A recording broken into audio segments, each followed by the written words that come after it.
Welcome to episode 17 of the Tri-State Hockey Podcast presented by Novig. I'm your host, Jonny Lazarus, joined by my good friends, longtime NHL reporter Arthur Staple and Stanley Cup champion Mike Rupp. All three teams lost last night. The Islanders are still fine. The Devils are not fine. The Rangers are not fine. And we're going to talk about why. So, fellas, good to be back with you this morning. I'm sure our listeners are very eager and anxious for what we have to say about two of these teams, while, again, the one fan base that we probably wouldn't have expected to be here still smiling fat and happy. So, Arthur, you look like you want to say something. What do you got going on? How you feeling? I was just going to say I might go on mute, maybe go back to bed for a little bit while you guys hash out the shittiness of your two teams. But I'm willing to participate at least. We'll see where we go with the bottom feeders. Yeah, and Rupper, how are you? I'm good, man. It was, I don't know. Just, I don't, you don't seem it. I'm going to try not to be too redundant. And I think that's hard because it just kind of feels like the same thing again and again. So, I'm just talking whether it's Rangers, Devils. I mean, it's, none of the teams won. None of the teams won last night. So this is the kind of the feeling you get here, I guess.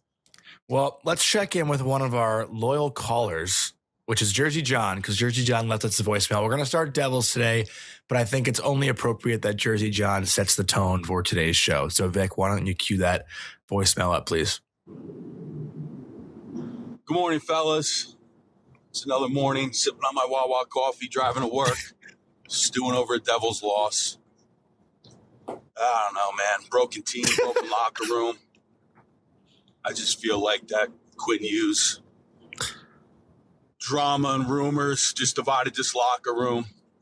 I don't know where we go from here. Keefe's going to take the fall, which I really don't care about because besides like Simone Nemec, who has gotten better on this team, under Keefe. It's just bad right now, man. I just can't believe this is real life. I feel like I'm living in a nightmare. I don't know. As far as I'm concerned, just, burn this thing down and start over because, I don't know. I've lost all my patience. And I'm a positive dude, and I hung with this team like I do every season. Pro player, pro Devils. I ride or die with this team. But this week has been dreadful, man. And I just don't know where to go from here. I'm sure most Devils fans feel the same. It's just dark days here in Jersey. Well, cheers to Friday. Really don't have a question for you guys. little rant on the way to work. Fire Fitz and let's go Devils. I love that. And you know what? We don't always need a question. A little rant, let off some steam, vent. Like that's kind of what this is for too. But I do have one question. Soundtrack though. That's a little disappointing. Yeah, it's funny. Usually Jersey John brings like Pantera and maybe brings some Metallica. Go ahead. I was thinking maybe Nothing Else Matters by Metallica would have been a good one for this. That would have been a good one. Or you can go completely different genre and go like, this felt like a little Sarah McLachlan. Like a little just a little Sarah McLachlan. Fix you like Coldplay? Johnny, look up Sarah McLachlan. You'll know what I know Sarah McLachlan. Sarah McLachlan sings like the really sad dog commercials, right? Isn't that? Yeah. That's a way of looking at it. Yeah. That's what it feels like right now. Johnny's watching NHL Network. I like it. Yeah. Yeah, so I'll just say I love what you guys said though, because I want this whole thing that we're doing. It's this community with the fan bases, right? So like, hey, if you need to rant, you need to go on something, just blow off some steam. Like, let's do it. Keep it between the lines, Jersey John. We're all good. We talked Timmy a few weeks back off the ledge. Jersey John, just keep sipping on that Wawa coffee, staying in the middle of the road there, and life will be good, man. It's gonna get brighter. Here's my thing though. Going back to not getting Quinn Hughes, that's what broke this team. I feel like it should have had the opposite effect, right? Like I know everyone was saying the Devils are going to get him. This is like a sure thing. But when you don't get the star player, shouldn't that almost make a locker room rally around each other and be like, okay, we didn't get the second best defenseman in the NHL, but we still got each other. Why don't we come together and show that we're good enough without him. Like, wouldn't you think that would be the mindset of a hockey team to take after not getting a guy like that instead of what we've seen? I don't know if I point to the Devils season turning and put my finger on not getting Quinn Hughes. But that's just, I don't know. That's just me. What do you guys think of that? Arthur? Oh, me first? Okay.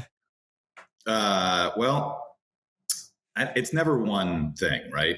I think that's what we learned being around this sport as long as we all have, that it's never one, unless it's something dramatic, like a goalie getting injured and lose immediately, your top guy who's gotten you where you are in the playoffs or something like that. It's never one thing that just like completely turns it around, like it's turned it around for them.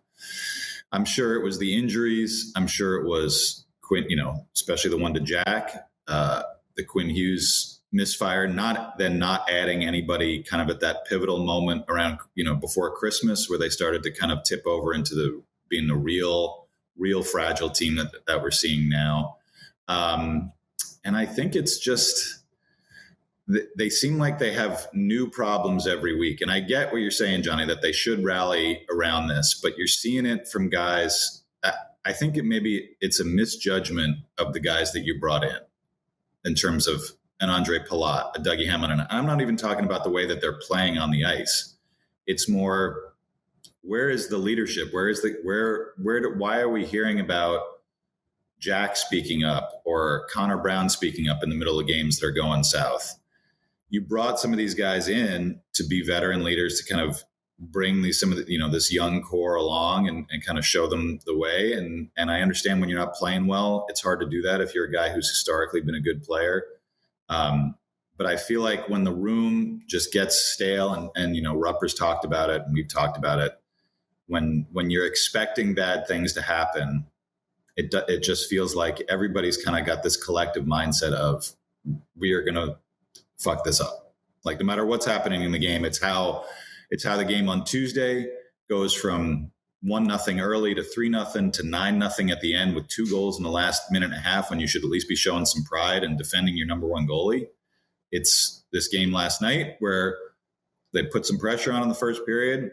They give up a goal, and then they give up the Jack in the box goal to make it 2-0. And it seems like that's it. That's all we've got. And that's, we've seen it with the Rangers. We've seen it in the Islanders in recent years, where you give 10 or 12 or 20 or 25 good minutes, and then something bad happens, and you're like, in your mind, you're just like, here we go again. And nobody can pull, not one guy or 2 guys or whoever can pull them out of it. So there's a lot of blame to go around, and it hurt my heart a little bit to hear Jersey John, and like we said, who's always got the metal soundtrack in the background and still, a diehard supporter. He feels like he's done.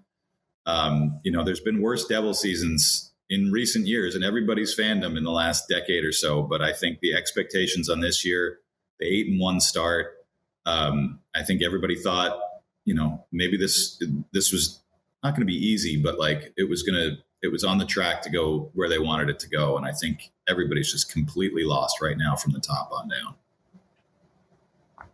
Rupper, any thoughts? I mean, I have one thought quick, but Rupper, I don't know if you want to chime in on that. I don't want to point fingers either. Like, it's not like a one person problem, but a guy that we haven't talked about enough. Like, it's been brought up a little bit, but and I don't want to call him out because I'm honestly like a huge fan of his game. And I think you kind of know where I'm going with this. What's going on with Jesper Bratt? He's got 4 points in his last 11 games. I mean, 3 of them are goals. 3 goals, 1 assist in his last 11 games. And this is a guy, Arthur, you and I were saying it in October. Like, this is arguably their best player, arguably one of the best players in the NHL. A guy who's a lock as an Olympian for Team Sweden, a guy who has been breaking down doors in the NHL. And this year, he gets a breakaway in the first period last night. Like, just kind of shoots at 5-hole. And granted, he's kind of done that in years past, but that's not like a confident player. If you have a breakaway and you're shooting 5-hole, you are not confident for the most part. Like Jesper Bratt, we've seen him go forehand, backhand, make some pretty moves. And last night, you watch that breakaway, and I feel like you can just sense he is not feeling himself right now. And obviously the whole team isn't, but Jesper Bratt, I think, is a guy who should be taking some more responsibility to produce offense, because that's all he's done in the last few years with the Devils. And this year, it's just when you need a guy to step up and he hasn't been able to do it. Like, I think you got to say something about it, right? I'm not saying you got to call him out. I don't know if I'm saying the right thing or not, but Jesper Bratt has just not lived up to, I think, what we and Devils fans and hockey fans feel about him. Yeah, I kind of feel like, and I'm a big Bratt fan too. Love his game. I love what his career and just proving people wrong. And he's a high end guy. And I think two things. I think Jesper Bratt as a player for the Devils right now is really a microcosm of who they are as a team as well. And what I mean by that is, just even dating back to the last couple seasons, this has been a team, especially the top end talent on this team, the top couple lines, when they're going, like, I would put them up there with anybody. When I say anybody, I mean any team in the NHL about snapping that puck around and going and playing a fast game and creating offense. I mean, when this team is buzzing, they are humming along. And you're just getting offensive chances galore. We saw it earlier this season. And I don't want to always go back to that, because it wasn't just this one-off where we saw it for the first 10 games of the season. Like, we've seen this over stretches the last couple of years. This core group is uber talented. So as far as shaking up the core group, like, let's look at it from the standpoint of what they have. Like, there is a bunch of teams, whatever that number is, like, I'm just grabbing off the top of my head. Maybe there's, when you're talking about potential top 6 players and just taking in general, like, who they are in their best seasons in the NHL, they got something special, man. You got multiple, like, 80-point guys, some guys even north of that.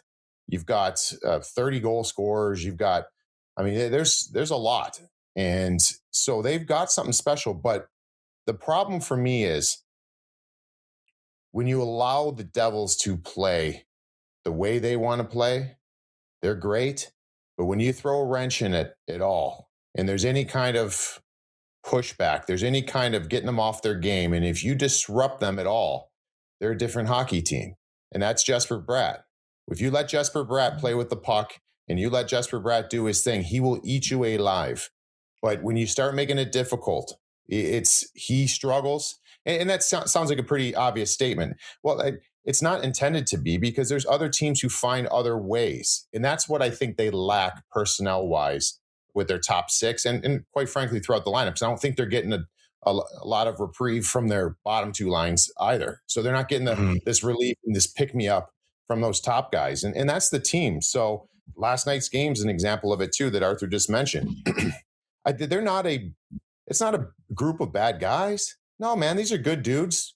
I think they do have character, but they've got this pushback. They've got one pushback, and it's a heavy pushback. And it's one that we see the New York Rangers have had, where you have, all right, we need to see what's going to happen here. What's this game going to look like? This is a must win. And you see them throw everything in the kitchen sink at the opponent. The problem is they don't get the results, just like the Rangers don't through periods this year, and they're done. And that's you can't survive, you can't thrive in the NHL doing that. So independently, collectively, you got to have more than just one big push, because this is the National Hockey League. You got to find ways to manufacture and get by things. And that's why I kind of think I believe in the core group.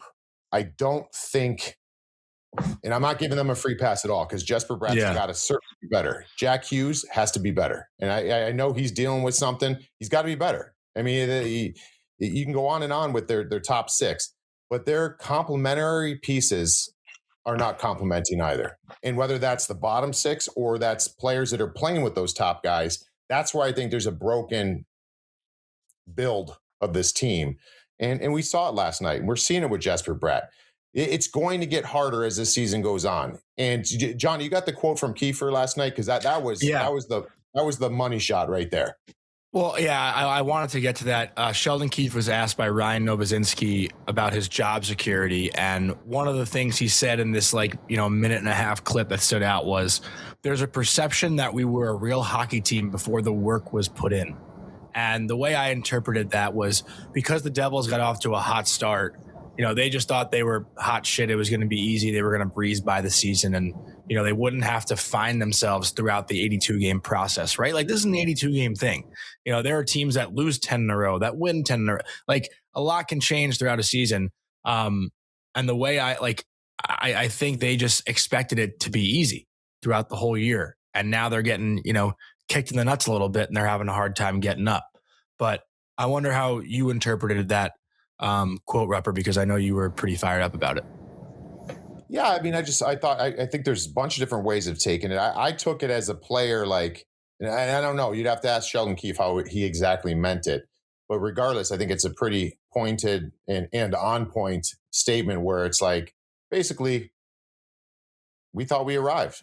We thought we were here. We thought we were elite. We thought, but it's an ongoing thing every day. And, then there's the injuries and that hit this team hard. I'm not saying that that's not a factor in all of this, but sometimes just they're excuses, man. They're excuses. Like, and I don't want to go back to this. I think I've mentioned this here before. You have to have a team of assholes, man. And I don't mean to each other, but you got to have assholes. If you don't have enough assholes on your team, and quite frankly, some of the assholes could be assholes inside that locker room.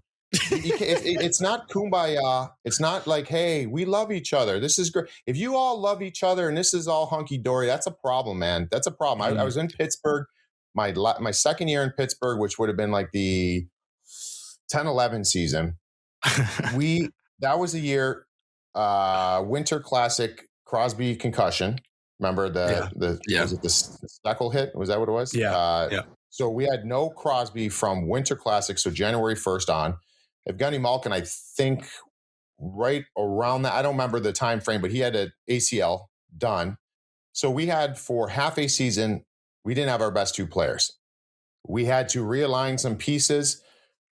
Off the top of my head, I want to say we had 110 points we finished with that year. And we were a pissed off group because everyone said we were done. And I'm like, whoa, listen, man, I put in some work here too. And he did too, and he did too, and whatever it was. But it showed us, like, we had something to prove. And the day you stop proving yourself in the National Hockey League and you get stagnant, you're toast, man. You're toast. So I'm not saying that the Devils, when they had these injuries, they're like, oh man, we're done with all these injuries. I just didn't see enough pushback. I don't care. It jacks out of the lineup. Like, is that a huge piece? Absolutely. But you can't be a different franchise when that guy's not in the lineup. And I know it was beyond him. Pesce was such a big piece too. So again, going back to roster build, good dudes, good character, good guys to be around. Who's going to be the asshole here? Like, that's what they need. Arthur, it's been a minute since you said something. Yeah, we got to get to you here. Well, I'll jump in because it's the hot topic on social that Fitzy needs to be fired. And that's for ownership to decide.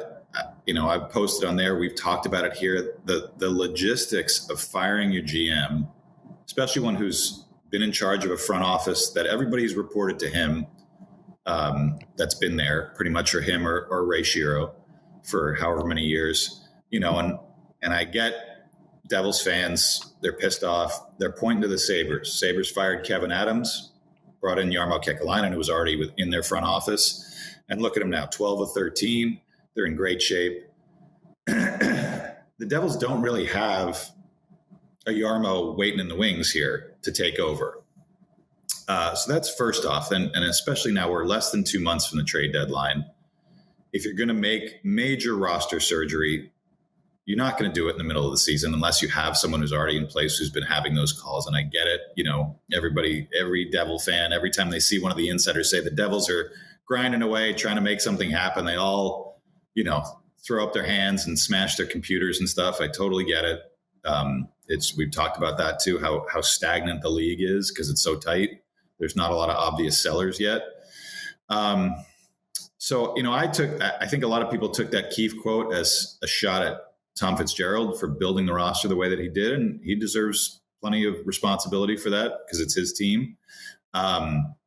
But I took it the way that you guys took it, which is the room, just hasn't taken ownership yet. And I this is far down the road, obviously, but if you have all this upheaval, let's say they missed the playoffs and they change GMs, is that new GM going to come in and see the way that this season unfolded and say, Jack Hughes is still my guy? I understand the injury. I understand all of it. But if there's any kernel of the Quinn Hughes thing went south and now things have fallen apart and his two brothers are here and they're both noticeably not playing up to the way that they should be, is there a universe where a new GM or even the current GM this summer says, we got to look at changing the core and we got to look at, and the obvious guys to look at are the two brothers? Am I gone full wingnut here, or do you think that that's something that could be realistic if they continue on this path? Well, I have two thoughts from that. One thought from that, one thought from what Rupper said before. I don't know. I'll make the joke first, I guess. I don't know. Have you guys seen Crazy Stupid Love? The movie with Steve Carell, right? You guys not recently. Oh my God. One of the best rom-coms ever, but there's a scene where like a kid in the movie says asshole like 10 times. And I was just thinking of Rupper, how he described I did say it a lot. The quote is like about the Scarlet Letter. He's like, well, the A they're both wearing, I think it stands for asshole. Want to know why? Because they fell in love, and love is for stupid assholes. And this book is just about a bunch of assholes who fell in love like assholes, then had to die like assholes. I'm sorry about all the assholes. Like, that's what your little thing reminded me of. So for any rom-com fans out there, I'm sure maybe one person made that reference. But back to what Arthur is saying, here's my thought on the three teams. Right, because I think with the Devils and with the Rangers, like fans are now saying, well, maybe they're just not good enough. And are we going to sit here and say the Islanders are a better team on paper than both the Devils and the Rangers? Because I don't think so. So what makes the Islanders good enough that makes the Rangers and Devils not good enough? So when you talk about trading Jack Hughes and Luke Hughes and shaking up the core and moving on from the brothers, like I don't know if that's like the answer. Like, yeah, it's a change of scenery. It's different. Maybe, fans are tired of seeing those guys because they've only won one playoff round. But, like, you have a good roster. I think most people would have said the Devils have a top D core in the league. Their goaltending is totally fine. They have a good tandem, a tandem that's good enough. And your top six is pretty much good enough. Like, it's got talent. There's not really a weakness. Maybe you could add one more winger in there because I don't think Palat should be playing in the top six. But like I look at the Devils on paper, and in the East, they're a top, at least top four roster on paper, and they're just not playing like it. So I don't know if that's like a Fitz thing, right? Like I think the team is built to be good, but it's just not coming together. And I don't know what the right answer is. Yeah, I mean, I think you're both bang on there. Like I don't, it's a good. And they're young. It's like they're an old. It's a good built roster, but it has imperfections that they're really seeing right now. Like it's been very obvious now where some of the imperfections are. So I think that kind of leads maybe to the frustration of the fans, is that you're seeing that this isn't what we all thought it probably was. So we want to see change before whatever the situation is. The season's lost. Maybe that's the way of putting it. And that's where it just this vicious cycle, because they can't do it because of the restrictions with some of the contracts and nothing's being done, I think is where the frustration is at. But like to what Arthur's saying with, Buffalo, let's hold on one second to making a comp of thinking like Buffalo was 3 games into their 10-game win streak when Kevin Adams got fired. So it's not like that woke them up necessarily. Like they started winning. They needed a change, and Buffalo's a different animal, and they've got their own situations and problems. And you just, I will say, change, whether it's a coach. I've never been on a team where a GM, but man, I've been on some crazy ass coaching firings. Like if you dating back to this Devils organization, I remember Claude Julien got fired. I think we had 1 game left in the regular season. We were in first place in our division, and he fired him. Lou came down, was behind the bench for like the last game of the regular season and the playoffs. And that was a wild sequence. So I've seen some stuff happen, and you, whether it's we say coaches bump, like when you get a GM firing, and I am not calling for that right now. I'm saying when you get a GM firing, the GM he's negotiated these contracts on the team, he's brought guys in, he's signed your paychecks, like he's doing, or he signed you to getting paid. That's a wake up call, dude. Because that's like everyone's got to reprove themselves. So I don't know if that's what's going on in Buffalo, but I don't know if like that is the reason necessarily that they woke up and are doing what they're doing. So I don't think it's a fair comparison, but it's so hard because I don't believe this roster is where it needs to be, but this roster is way better than a lot of rosters. So take that with whatever way you want to go with it. It needs help. It needs a facelift right now. It needs some changes. I don't know. I'm not in that room to know exactly what it is, but it's not good enough right now. And I think that's the struggle of just for fans is just like we're seeing this thing repeat itself game in, game out. And listen, I don't really want to ask the question how much longer can Sheldon or Fitz survive this without one of them getting fired. I'm not putting out like a vendetta, but I see Devils fans and even reporters that seem like they're putting out a vendetta to get one of these. Like, I think it was like someone has to get fired. I think I'm pretty sure that's what I saw from Devils reporters. So like, how much longer can they withstand this? The Devils, I think, have one more game on this road trip before they come back home, right? I'm looking right now, just as I'm talking. 2 games? They're in Winnipeg. And they got Winnipeg, who's lost 10 games in a row now. So if they lose that game, if they lose to a team that's lost 10 in a row. Minnesota's not a Quinn? slouch. So yeah. Yeah. Oof. Well, I'll jump in. Yeah. I'll jump in with this because I said it last week that off the boot. Yeah, I guess it was last show with fans booing Luke last Sunday. Fans don't get a vote. And you know who gets even less of a vote is the media. So no matter how much you call for the GM or the coach to be fired, if, the owner doesn't see fit to do that, and everything that we've heard, in the last month since they've been in this malaise is that Tom is not in trouble. Sheldon Keefe just got there last year. And I know that guys have been fired after 2 years, especially recent memory of some of the teams that we cover here on the show. But I don't know that the disconnect here is so intense. I think when you say what you guys have said and what we've all said, that the roster is good enough. So the roster is good enough. The GM assembled the roster. I get the no move clauses and you weren't able to make the changes you wanted to make right then. So fine. But so that's a 50-50 proposition about letting the GM go. And obviously you're turning a cruise ship around if you want to change course with the GM in the middle of a season. Coach, we've been praising Sheldon. I thought he did a great job last year. I think he does a good job even this year.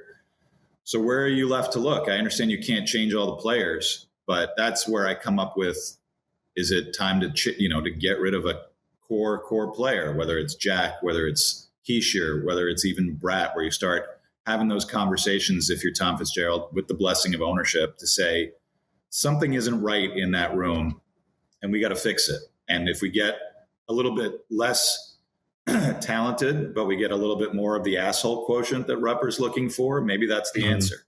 But I think I get the frustration from everybody. We've experienced it too, because you look at this team and say, how could they be this bad? How could they lose 9 Cobb to an Islander team that's got lots of good vibes, but isn't way more talented? How could they play 17 minutes of a good game against Pittsburgh, who I understand they've won 7 in a row, but they're no better than these guys.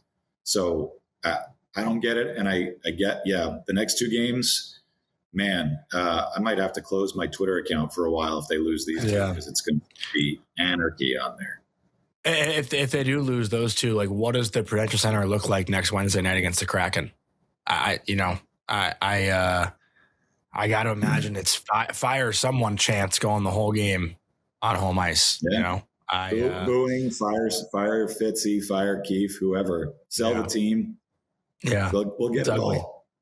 Any other thoughts on the Devils before we kind of switch gears? I think we should go Islanders next and then kind of finish off Rangers. With the Islanders too, I guess one thing that got lost, and I know we didn't really touch the 9-0 game. Rupper, you look so sad right now. It gets lost at the Islanders. Like the Islanders actually, like I feel like have lost the credit a little bit in this game just because it was so ugly for the Devils that all the conversation that you're seeing nationally from media or most people is about the Devils in this game.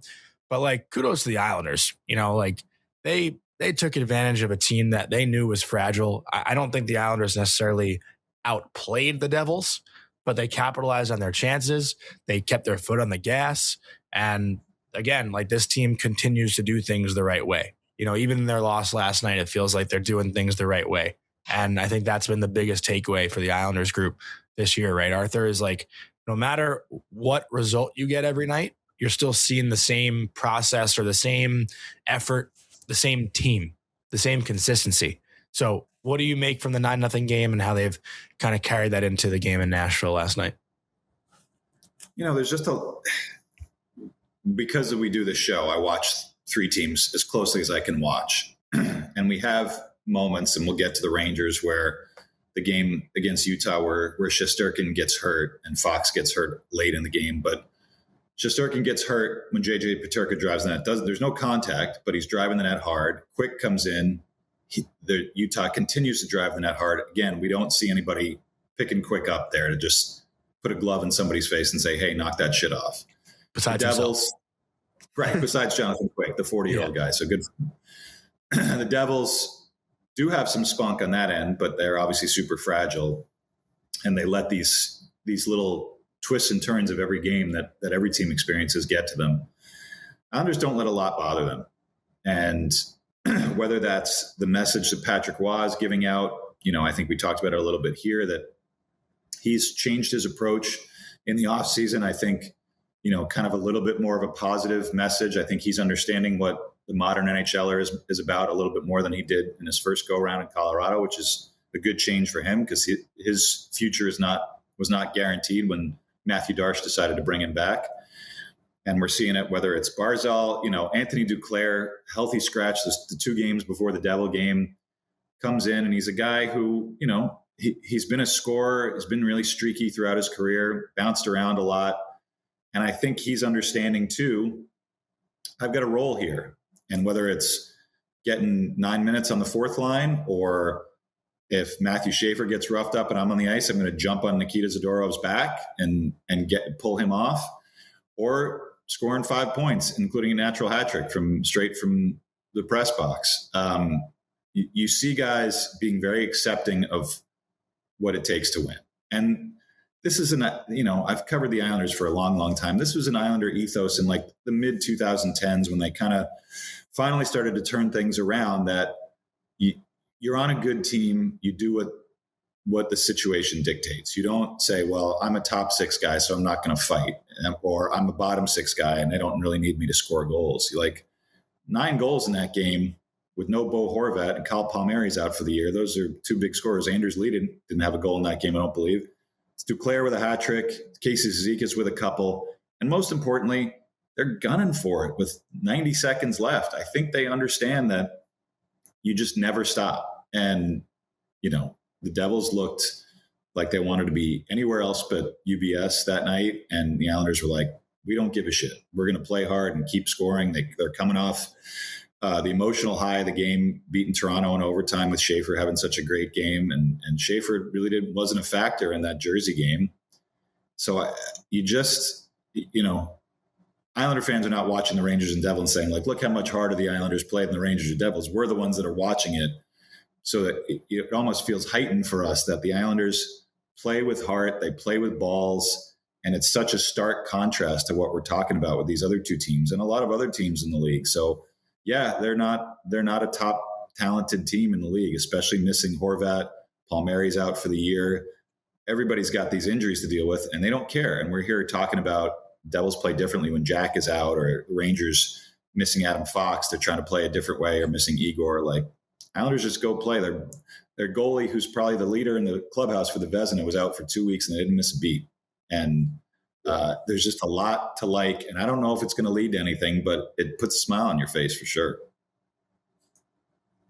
Yeah, no, they're interesting to me because, like you just mentioned, I mean, up front, Barzal is the guy. Like he's the most skilled offensive player, but the team is not built around him.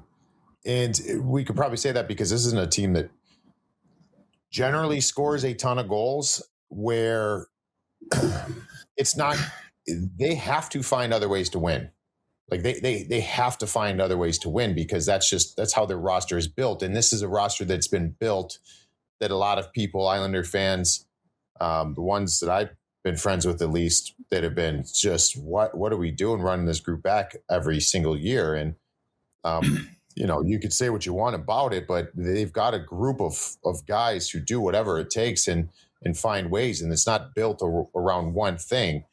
And so I feel like that they can they're very chameleon-esque in games, and they've got pushback. And we talked about Barzal being different this year. Johnny, you brought it up.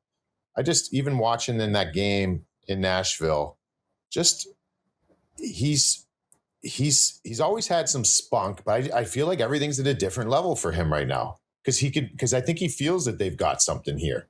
And so, like, he's getting more, maybe it's not more uncomfortable. Maybe it's becoming more comfortable for him to be playing certain ways. But it's not Matt Barzal that was only successful when he's skating 150 miles an hour and cutting back and making great passes. Like, Matt Barzal is effective in other ways. And just, there's that scrum late in the game that every time it seemed like post whistle, that scrum was coming back down to earth. It's 13 who's stirring it back up. And I love that shit. And sometimes it matters who it is that's willing to get uncomfortable. Like that'll make the needle move a little bit more. So I know they didn't ultimately get the results they wanted in that game, but to your guys' point, like they'll do whatever. I mean, they've got players that can do whatever. And that 9-0 win and the 5 points by Anthony Duclair, like how badly did they need a game like that from him? Because we've talked about it on here. If you're talking about players and what they've done in their career, all season long, we were like, this team is built in a way where you need to have an Anthony Duclair game at some point. You need to have a Pajot game at some point. It doesn't mean 5 points. It might just be a game where he's the difference maker. And that's what I love about this Islanders team is it's never the same. It has to be someone else. And it happens often where you look at some other teams and it's pretty predictable. If you're going to have success tonight, this is how it's going to look. This is who's going to be successful. And then, Patty Waugh, I think, just gives them, there's this swagger that he brings behind the bench. And I think this team's got swagger. I think they've got a lot of it, man. And, we've been pumping them here for a little bit, but they find ways to win hockey games. And I think you take the point to start the lengthy road trip, right? They're on the road for 2, 3, 4, 5, 6, 7 games. And again, like that's a point the Islander fans can probably still feel good about last night, right? I would assume, Arthur. I mean, I only watched the highlights. I didn't get to watch the full game because I was at MSG. But from everything I saw, in that like little condensed game, I love that the NHL does the condensed game. It seemed like that's a game the Islanders can still feel good about last night. Yeah, for sure. I mean, Nashville's playing a lot better than they were earlier in the year. It's a tough place for the Islanders. I don't think they've won there in about 7 years, which is pretty wild to think. I think as long as you're putting points on the board, in the standings and teams around you are losing, which, a couple of them obviously did lose last night in the East and in the Metro. I think I don't think they get too hung up on, they didn't get hung up on 9-0. I don't think, thinking that it would be easy. They worked for a lot in that game. It was kind of a low event slog, as you might imagine, between two teams like that don't, do have some scoring, but kind of rely mostly on low scoring wins. Bo Horvat's not on the trip yet. I think that was a little bit of a blow, and going right back to David Riddick after Sorokin played his bag off in his return against Jersey. It wasn't a ton of high danger in that game from the Devils, but he was flopping around there and looked really good physically. So that was important to see. So now you've got him ready to go for the bigger test tomorrow night in Mini, with Mini going as well as they're going. So they're just, the pieces, the puzzle pieces are fitting in the right spot right now. And it's, it's not always going to lead to 2 points because sometimes they're just not good enough and they don't produce enough, especially with the guys that they're missing. But yeah, they'll take what they get and they'll move on because that's the way that they've kind of put this whole season together. Do you have a timeline for Horvat? Oh, sorry, Bert. No, go ahead. I think he's skating. Initially they kind of said like, oh, it's, you get everyone's like, it's not major. He'll be back for the Olympics. And I was like, okay, that's fine for Team Canada. I don't know that a lot of Islander fans care about that right now because they want to see their best scorer come back. But I would guess, it's tough when you're in the middle of these road trips. I know they got a couple days off between Minnie and Winnipeg, but not a lot of practice time these days when you're on those road trips where you're changing time zones and stuff. It's just to touch the ice a little bit. So I'd imagine if it lasts to the very end of this road trip, it wouldn't surprise me. So that'll end up being another 10-game absence for him. I think he missed maybe 7 previously. So it's a lot of time for your top scorer to miss, and nobody's going to overtake him as the top scorer when he's got 21 goals. I think the next guy has 13. It just reinforces the collective, like the team effort is required. And when you don't have a guy who can wire it the way that Horvat can, that you definitely need that team effort. You're going to need more from Duclair, like Rupper was saying. You're going to need more from Pajot. You need more from Simon Holmstrom, who scored last night, Cal Ritchie, everybody up and down the lineup. And if that's your mentality every night, you don't change it when your top guy's out. So I don't know that they're too worried about getting him back. A little game inside the game last night when I was watching that shootout.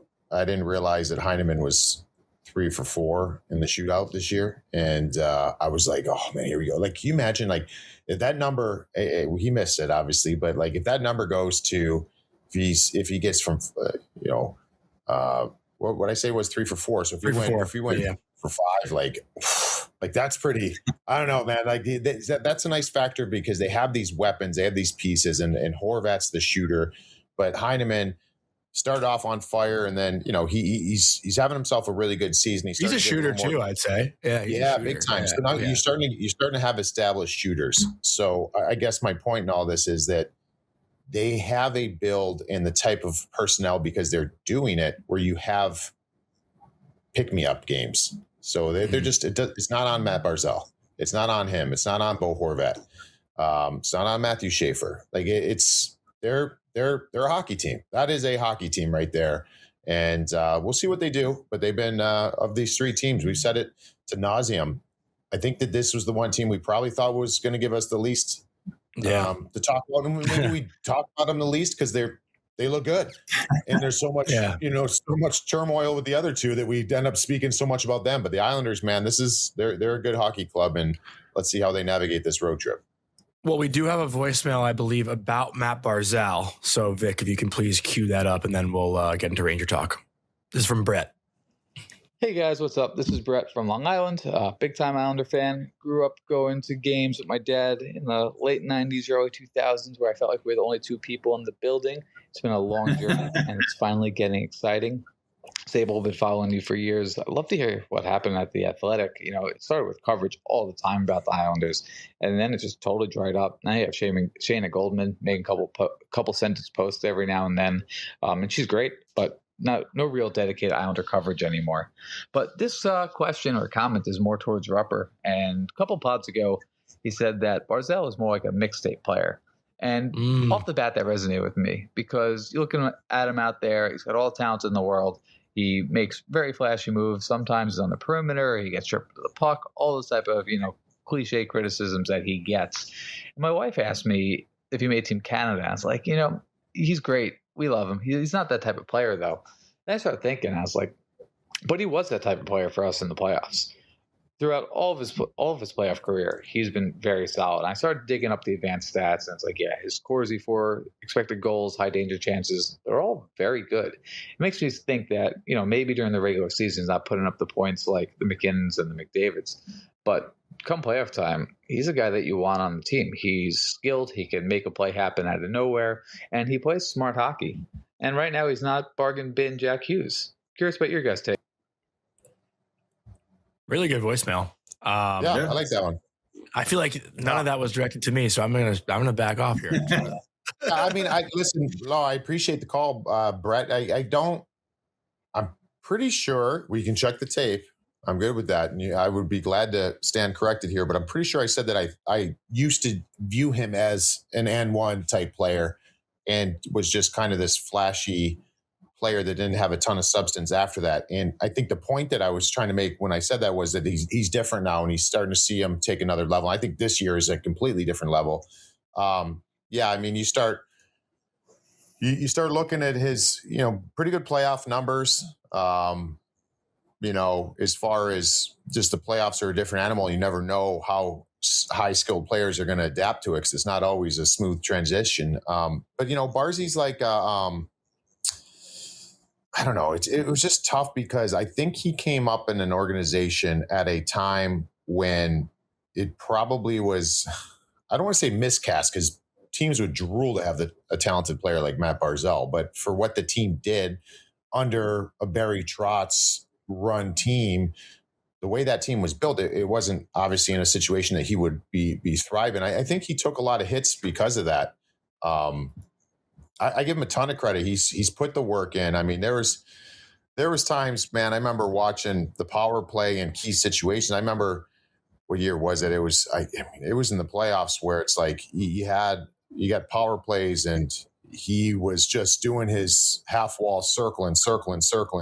Then it's like he was forcing plays, and it's just like those things would always, things would always frustrate me. And then there'd be like a turnover or shorty against or whatever. I mean, I just remember the view of it when I was watching it. It was like, man, he's trying to do too much. But then I almost don't blame him, because he had to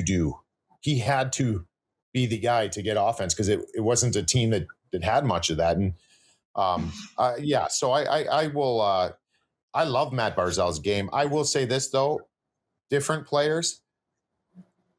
I don't like saying bargain bin, Jack Hughes, but I don't think these guys are very close, in my opinion.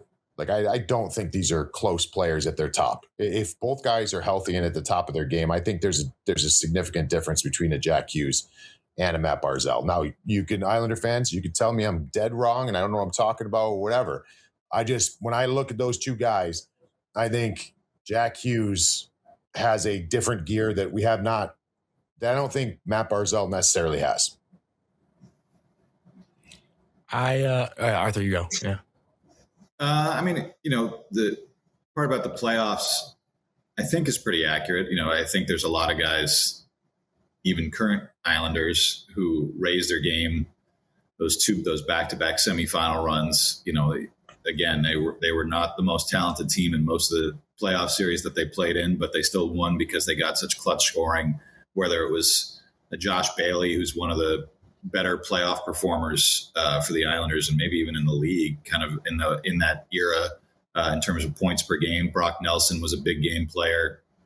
And Barzal, I think, you think about in the bubble, he scored a really nifty overtime winner to beat the Caps. I think to go up 3-0 in that series. He had the double OT winner. It was obviously the only game they won against Carolina the last time they were in the playoffs a couple of years ago. But he is a guy who understands the stakes and raises his game appropriately. And I think to Rupper's point, and obviously Brett, yes, there have been times where you sort of see him, try to do too much during the regular season, whereas maybe in the playoffs, your mentality is a little bit more straight line, where you say like, all right, I'm not going to dipsy doodle around and look for the great pass. I'm going to just go to the net or, try to attack, because if we don't get a goal here, we're out of the series.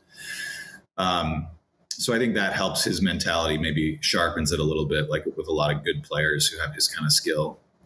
But yeah, you look at him now, he's just about a 70-point pace, which I think would actually still be his best season since his rookie year.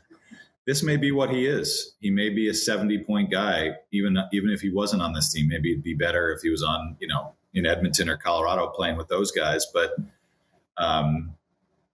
he seems to have adopted the mindset that you need to have here with this team, which is we're not waiting for big free agent signings or huge trades. It's the Islanders. We got the lunch pail mentality. Obviously, Matthew Schaefer changes things, but But, I think the things that we've seen from Barzy this year, whether it's, the slash on Marchment, getting in the middle of the scrums last night, carrying the team offensively when Horvat's been out, even if they only get a couple goals a game, he's usually involved in at least one or both of them.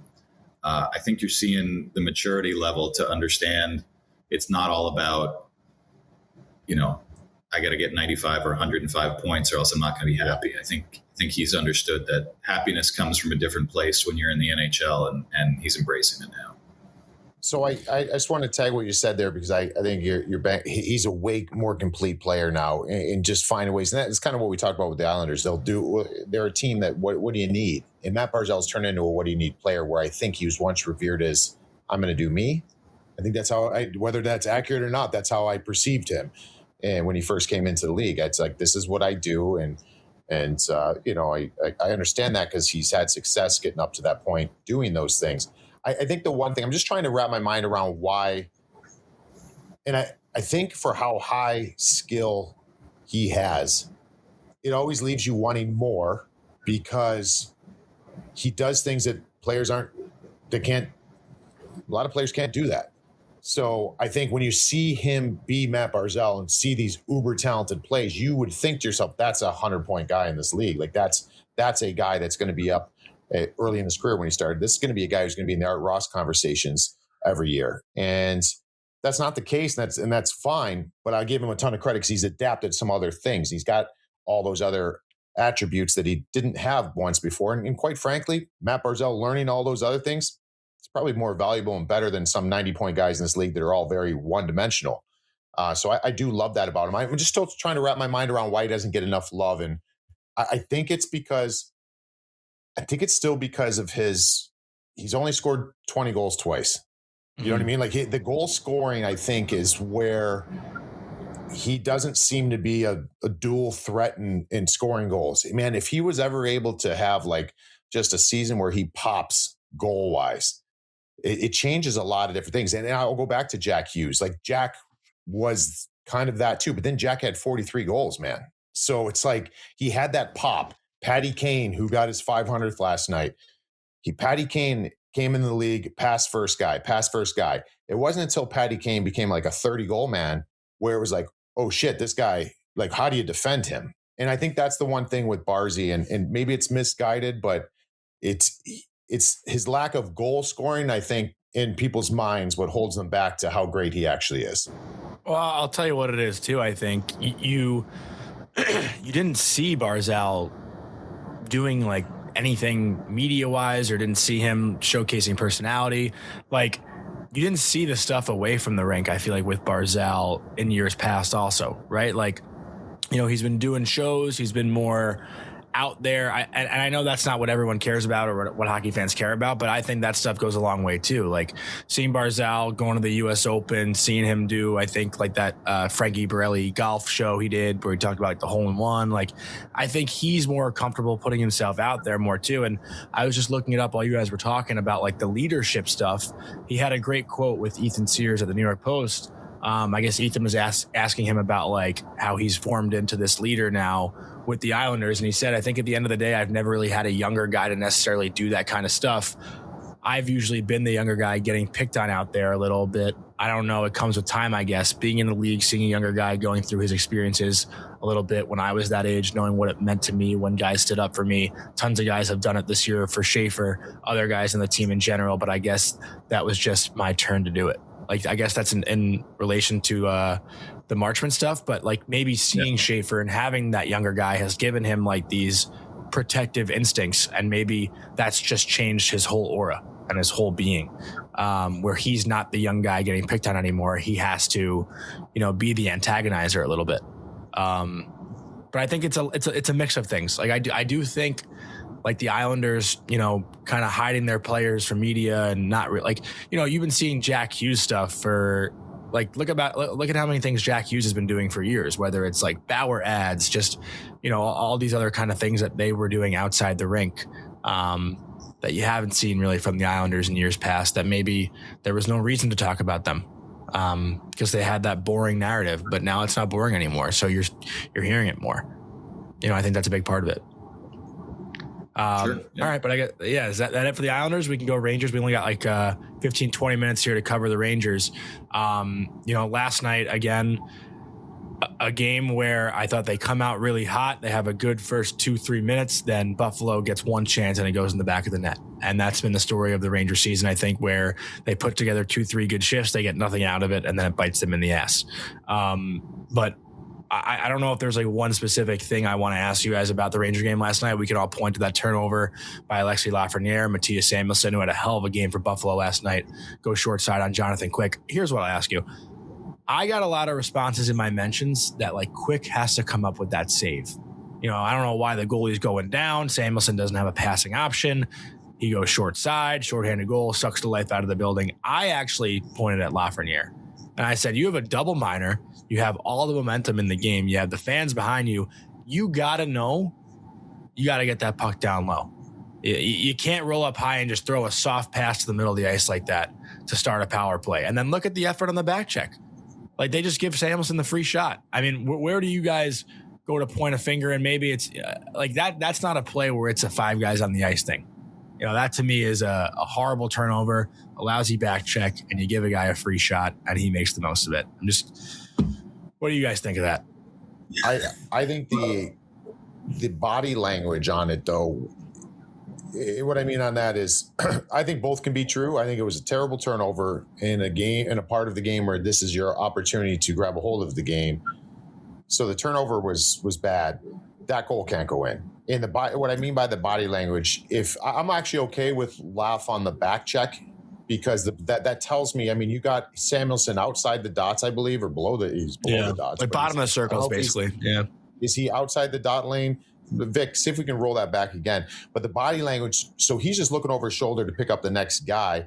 And Gavrikov is basically like, we'll give you that shot. Because you'd give anybody the shot. Like look where the shot's coming from. That can't go in. And I love Quickie. That can't go in.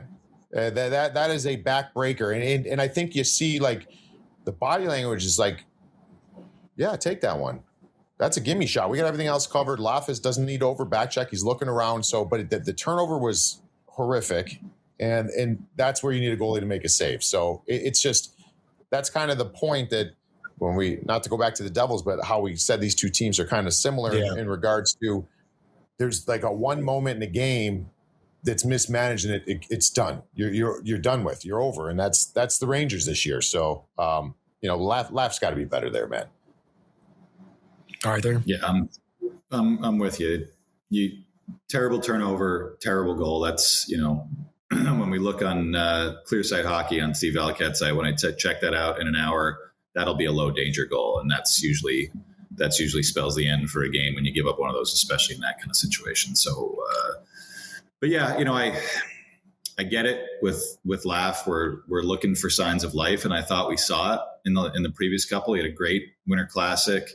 I thought he was pretty good against Utah too. Like he's the consistency, and I understand that.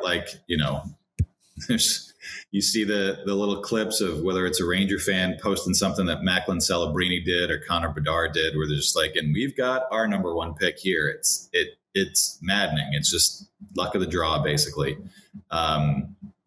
But you just want to see some of these core guys flip their wig, maybe just once. Just see someone lose control for a minute,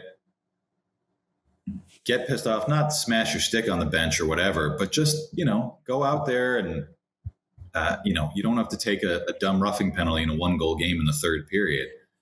But there's things that every player in the NHL knows that they can do, that they can get away with, that's dirty in the league, or just kind of to express whatever frustrations they're feeling. And you just don't see it. You just don't see it on this team. It's, you saw it in a negative way when Vincent Trocheck got tangled up. Buffalo was going up the ice, and Alex Tuch has 20 feet of room in the slot because Vincent Trocheck's behind the Well, I don't know if that's Vinny. I wouldn't blame Vinny. I mean, I don't want to. He was the latest example, but you just want to see I understand, and I understand this is an observer, me or a fan or whatever. You need to see that your guys give a shit as much as you do as a fan, and it's usually not a problem.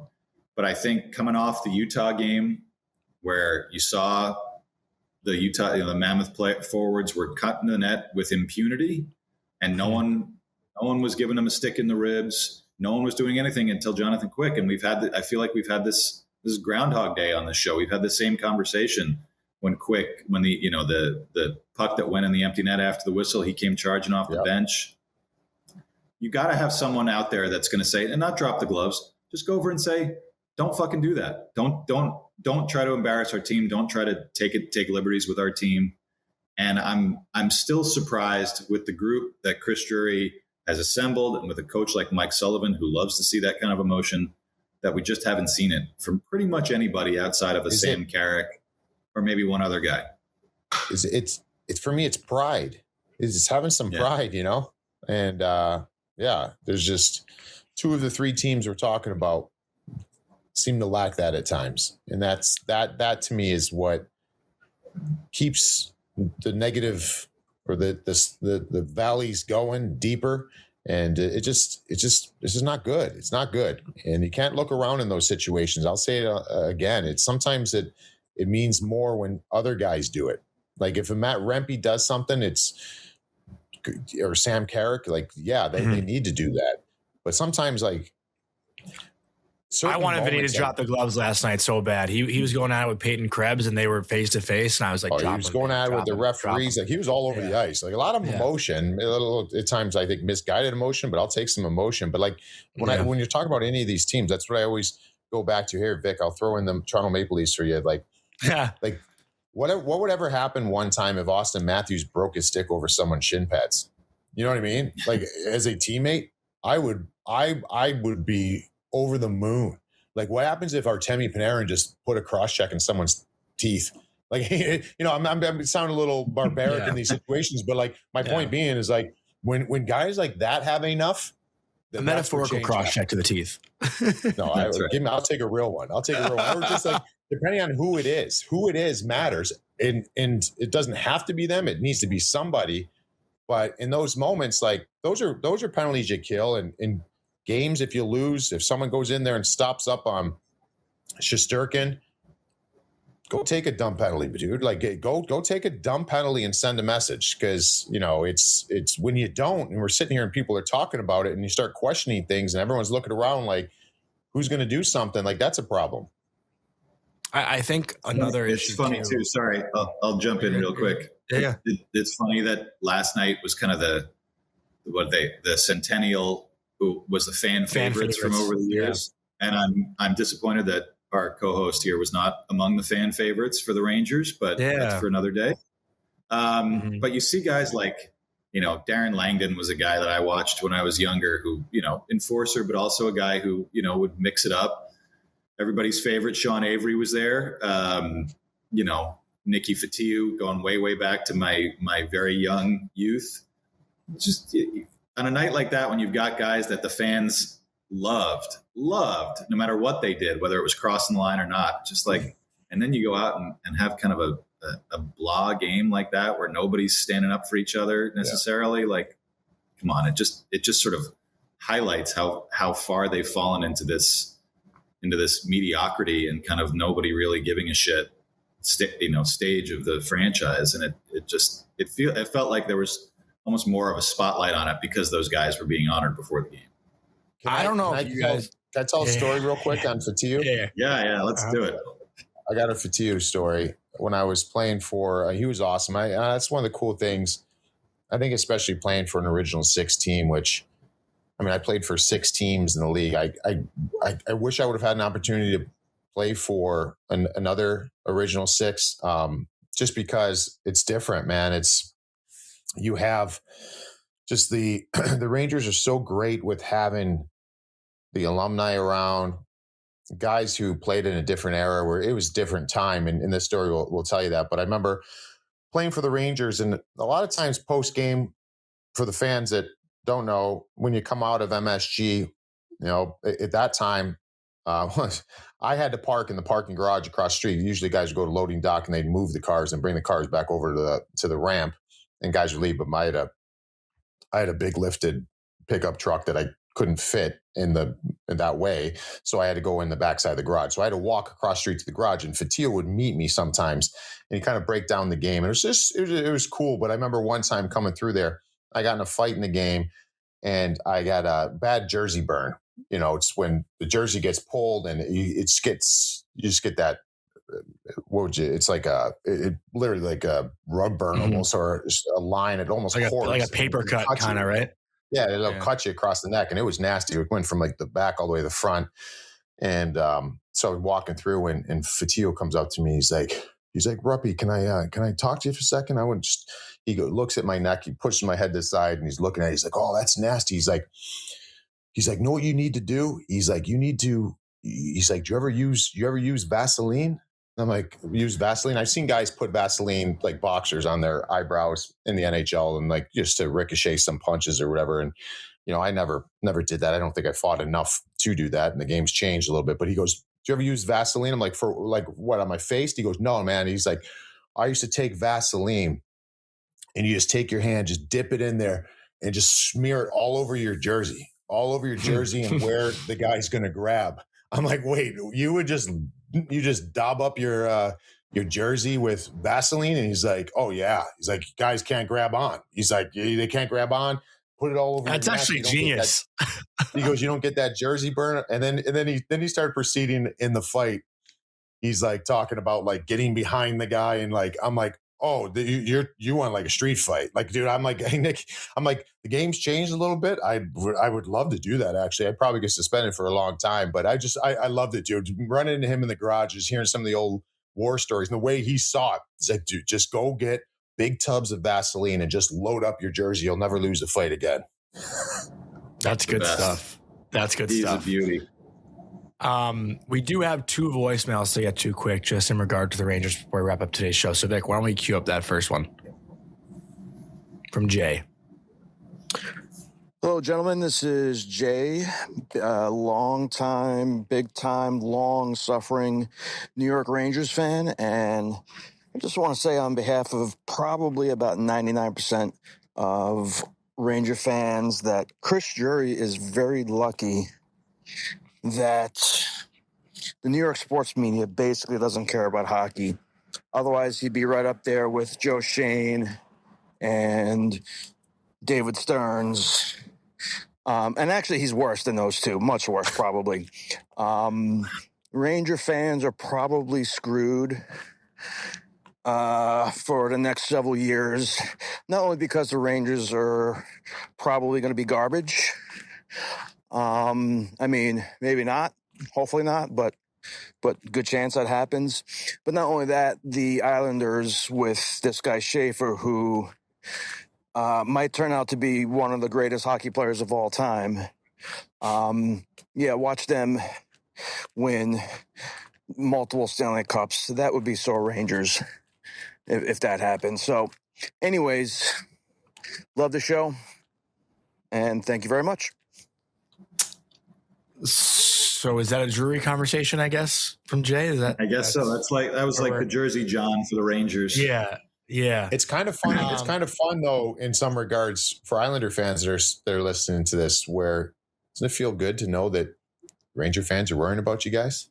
It's been a little bit. Yeah. It's been a little bit, you know? And so all I took from that is like, we don't know where this is going, which is a fair sentiment. But then it's like, you look along the way here and not too far away, and this team has got a pretty darn good player that it looks like the future's bright. So that's what this is all about, man. That's like the jealousy from these fan bases, because they've got this first overall pick that looks like he's franchise changing. And I love that.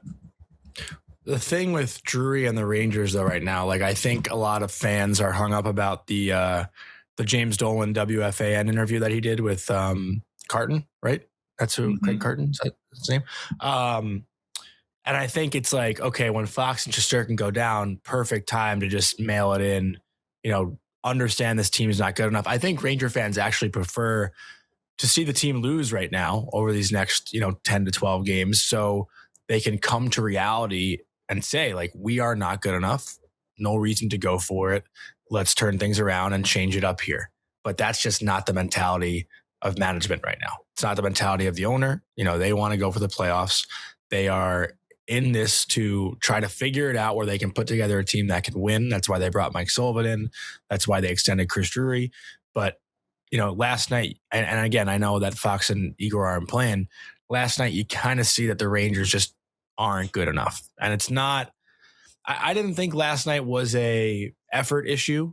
I didn't think last night, they came out dull. I just didn't think they were a good enough team to find a way to win that game. And that's, to me, what it all boils down to. But with that, I don't know, even if the Rangers, let's say, go less than 500 in this little span here, I don't think they're going to mail it in. I don't see that happening. And I feel like, Arthur, you would probably have a good sense of where they're at. So I'm curious what you make of this little stretch of 10 games without Fox and Shesterkin and what that could do to the rest of the season. I mean, we talked about it a little bit when Fox came back from the shoulder. They're the same team with or without any of their guys. Like, what evidence do we have in the last, played last 127 games that they are anything but a 500 team that can look great one night and look like shit the next, or look disinterested, worse. Excuse me. And they were what, a game over 500 with Fox, and they were a game over 500 without him previously. Mm-hmm. I mean, Shesterkin, obviously, that's a big difference, but I don't see any evidence that there's consistency with this group, that there's emotion with this group. I mean, it's the most, it feels worse than the Devils, because I feel like Jersey John calls in and he's broken. I get it. Like, the Devils are just all over the place and people expect them to be good. Jay calls in, like, that's where the Rangers are. Like, they're just like, yeah, we suck. Yeah. It's almost a shoulder shrug. And that, to me, is worse than being pissed off. That's you're hopeless. Indifferent, because you've heard the owner say, he gave Chris Drury an extension. I don't even know that we needed to hear him talk to know that Chris Drury's not going anywhere. But he said, I believe in what they're doing. I have patience. Probably the worst thing that Ranger fans could have heard, because James Dolan is pretty famously not that patient a guy. So he's got patience with Chris. He's got patience with Mike Sullivan. He says they're changing the culture.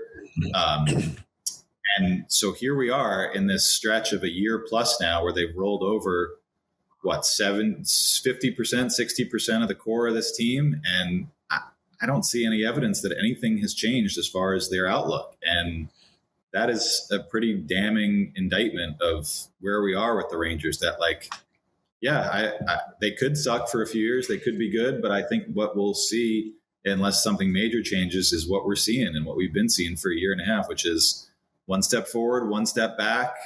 Maybe they'll make some more trades and we'll bring in some new guys. And I don't know, man. I don't know that anything's going to change. Roper, any thought?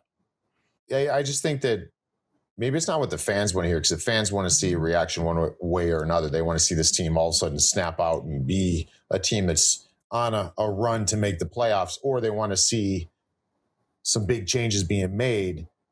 So maybe they didn't want to hear that the coach and the coach should be safe. I mean, he just got there and he's a good coach. The GM, but maybe a lot of fans didn't want to hear that the coach was, the GM was safe. So maybe they think it's being a little too complacent. If there's ever an organization that'll pivot at the drop of a hat and this can change real quick, it's the New York Rangers. I think we all know that. But I will say, from the standpoint of, like, the team, it was good to hear the owner come out and say that, because now we don't have to look around and wonder. We've talked about it a lot on this pod. Like, waiting is death. Like, waiting around for something to change is the worst place to be when you're an NHL hockey team that's struggling. All right, well, no one's moving up top. No one's moving behind the bench. Well, there's only one other thing that can give, and that's our roster. So I still think there's some waiting around because of the Panarin situation, but at least you could put some of that stuff to bed and not wonder when you come in or after a bad loss, like, hey, are things going to be different tomorrow? And as far as some major changes. And so I think that's as a player, I want to know one way or another. I mean, you can go back to the Devils side of it. Like, what if there was something said from somebody, ownership, general manager, some sort of statement here where, as a player, I'm not even talking about for you fans. I'm thinking for the players. At least we can like be a little more singular focus and not sit here and wait around. You could say, well, your job's to play hockey. That's fine, but it's not that easy. Like you're sitting there waiting around for something to change. So I don't know. As crazy as some fans may think it is, or don't like that James Dolan said that everybody's good, at least you know right now, at least some sort of direction. Not the direction you want to go in, though, I guess, if you're a fan, right? Like that's True. the thing. I wouldn't disagree with that. Yeah. So, we'll see how it plays out. The Rangers' next game is in Boston Saturday at 1:00. Islanders, Devils, both on the road, I believe, on Saturday. Islanders in Minnesota, Devils in Winnipeg. 3 games to pay attention to. We did have one more voicemail, but I don't think we have time to get to it today, so I apologize to whoever left that voicemail. As always, our show is presented by Novig, the future of sports betting. On Novig, you play against other real users, not the house, and it's the only commission-free exchange, so you keep every dollar you win. You'll get better odds than traditional sportsbooks, meaning you're 10 times more likely to win in the long run. Choose the best odds or offer your own. Trade Novig coins for fun or Novig cash to win real prizes. Sign up with code Daily Faceoff in all caps to get $50 in Novig coins when you spend $5 on your first purchase. Available in most states. You must be 21 or older to play with no purchase necessary. The line is not available right now, but I am at least going to take the Winnipeg Jets on the money line to end their losing streak against the New Jersey Devils. How could you not bet against the Devils right now? It seems like free money. Took Pittsburgh last night on Morning Cup of Hockey. Going to ride that here on Tri-State Hockey. So love you guys. Thanks for listening. Thanks to all the callers. Thanks to our producer, Vic. And we will talk to you on either Monday or Tuesday. Hope you enjoyed that video, and if you want to see some more Tri-State Hockey content, don't forget to leave a like and comment on the video below, and also subscribe to the Daily Faceoff YouTube channel.